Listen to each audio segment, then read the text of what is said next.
Magandang buhay everyone! This is Sir Daniel Bognot, your TVE teacher. Today is another day of learning new things in TVE, specifically in electronics technology.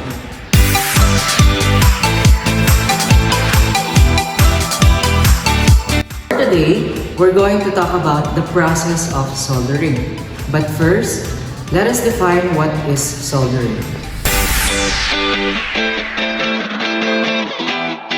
Soldering is the process of connecting two or more electronic parts together by melting solder around the connection.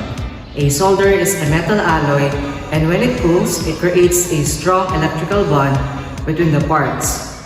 To better explain how soldering is done, I am going to demonstrate it with a real-world application, and in this example, I am going to solder a resistor to a circuit board.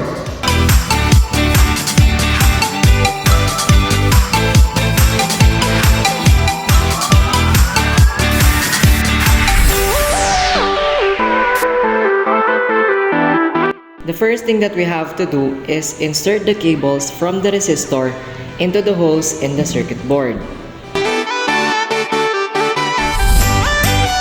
After inserting, flip the board over and bend the cables outward at a 45-degree angle.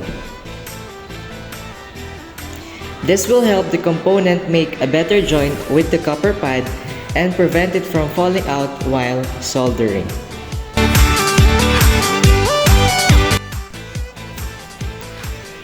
Turn your soldering iron on, and if it has an adjustable heat control, set it to 400 degrees Celsius.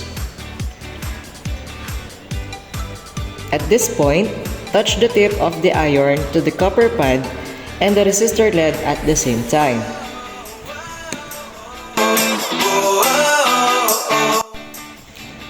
Keeping the soldering iron on top of the copper pad and LED, touch the connection with your solder. Do not touch the solder directly with the tip of the iron. Remove the soldering iron and let the solder cool naturally. Do not blow on the solder as this can result in a bad joint. After cooling, you can cut the extra wire from the cables. Remember that a proper solder joint is smooth, shiny, and looks like a volcano or cone shape. You want just enough solder to cover the entire joint, but not too much so it becomes a ball or spills to a nearby LED or joint.